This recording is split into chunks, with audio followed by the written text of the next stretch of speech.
أعوذ بالله من الشيطان الرجيم بسم الله الرحمن الرحيم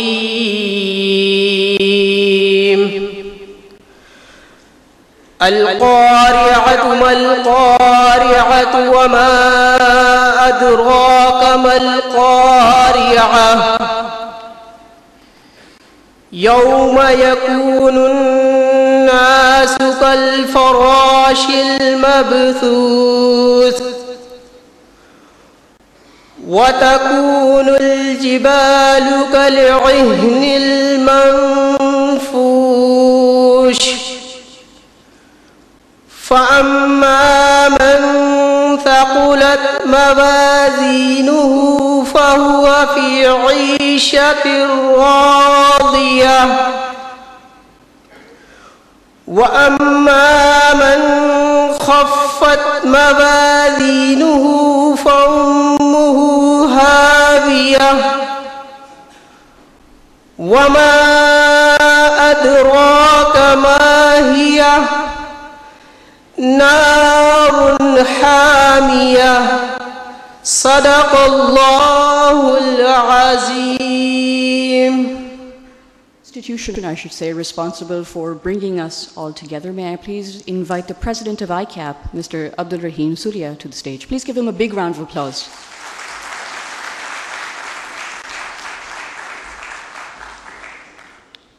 बिस्मिल्लाहिर्रहमानिर्रहीम रब्बिरहम्हुम्मा कम्मा रब्बैयानी सगीरा। या अल्लाह मेरे वालिदैन पर रहम फरमा जिस तरह उन्होंने हम पर रहम किया बचपन में।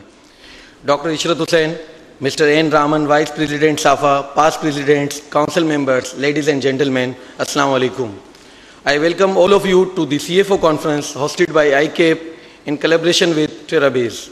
The CFO conference is one of the important agenda of our committee for professional accounting in business, which is led by my dear friend Yaqub Sattar.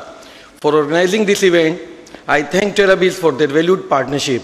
This conference has been scheduled at just the right time when the post-credit crisis world is in a flux and the rules of financial management are rapidly changing. This is not a conference for CFOs only. Our objective is to also take on board top management executives from both the public and private sector. We at IK produce chartered accountants, and it is interesting to note that around 80% of our members are employed in industry and trade, means they are not working and they are not employed with the professional firms or they are not doing practice. In past, accountants were perceived as munshis, whose role was limited to 2+2. But in the recent 2 decades, there is a major shift. They are more business managers and their role is to facilitate management in business decision making.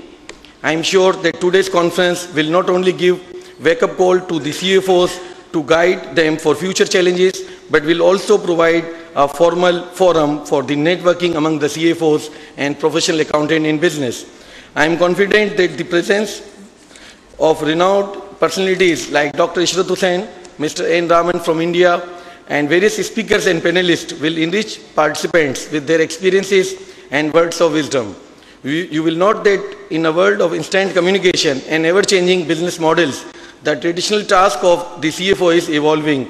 There is a increased governance requirement, more regulations, more emphasis on documentation, more intervention from government, and limited opportunity for expanding businesses. An important task which is undertaken by the CFO is compliance of IFRS for the preparation of financial statements, but generally that is not much appreciated by the employer. The need for IFRS stemmed from the rising globalization and related need for a single set of worldwide standards. Taking this opportunity, I would like here to share few concerns about IFRS which CFOs have. They complain that these are complex, lengthy, hardly help in understanding the business performance. Therefore, CFOs have to prepare a separate set of accounts for internal users. And because of IFRS, CFOs feel that they have not made radical changes to their internal reporting. What could be the way forward for IFRS, for the CFOs, what they feel? And as a business executive, I can not imagine a business being run without budgetary control, implemented and monitored by management. I cannot believe that a management can sleep without developing future scenarios. Therefore, standard setters may consider reporting, summarized budgets, and sharing of strategic financial planning. It would be interesting to share with you few highlights of a study which was carried out by the Financial and Management Accounting Committee of IFAC in January 2002 to foresee the role of CFOs in 2010. Sten Fornell, CFO of Ericsson in Stockholm, has suggested that by the year 2010, the use of the title CFO may no longer be appropriate. He felt that it may be the time to change the name of the CFO to something like CPO, Chief Planning Officer. He further felt that the CFO will be very much involved both in strategy formulation and strategy execution. Angela Holtman, CFO of Nabisco in Canada, said that traditional CFO's responsibilities are being transferred to the IT function. It becomes more of an audit function than a doing function. The CFO is involved more in ensuring that the information is right rather than actually being involved in the process of creating the information. Hans Joachim, the CFO of Siemens, said accounting is going to be less relevant, but to keep a company afloat in difficult times, treasury and cash are the most important things, not the book profit. The most important job of a CFO is to ensure that the company stays financially healthy and can meet its obligations at any time. There are other comments from the John Connor, CFO of Microsoft, said that people will have access to information in a way they never had in past. CFOs will have to have more coaching in communication skills. Dear members and participants, there are a lot of expectation in this modern era from the CFOs apart from their technical skills. As a result of the demands placed on companies by shareholders, regulators, and the public at large for increasing financial information, the CFO's role is shifting dramatically from a transaction manager now to a communicator, a strategist, and a business leader. One of the most important features of our future CFO is to stay connected to the world. The present need for the future is to gain exposure and experience in different geographies, businesses, and industries. Technology, standardization of data, managing external relationships, and developing human resource are some of the key factors which are required to be focused by the CFO in order to maintain its leadership position in the next decade.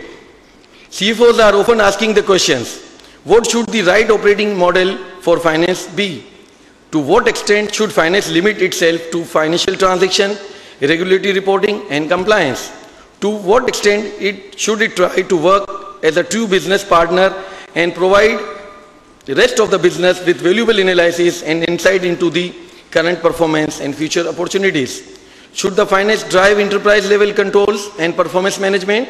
I leave these questions for deliberation in today's conference.